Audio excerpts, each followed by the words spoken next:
আসসালামু আলাইকুম। আশা করি সকলে ভালো আছেন এবং রমজান মাসের ইবাদতে নিজেকে ব্যস্ত রেখেছেন।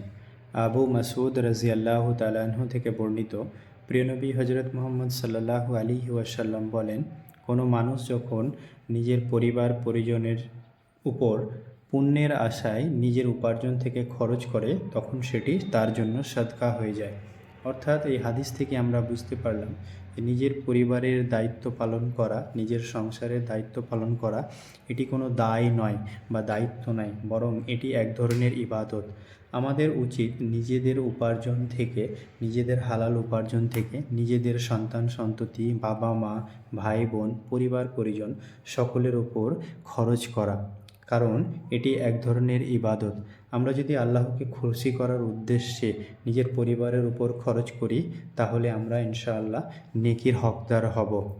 আমাদের পরিবারকে ভালোবেসে, পরিবার পরিজনকে ভালোবেসে তাদের যত্ন নেওয়া, তাদের উপর খরচ করা একটি ইসলামী শিক্ষা।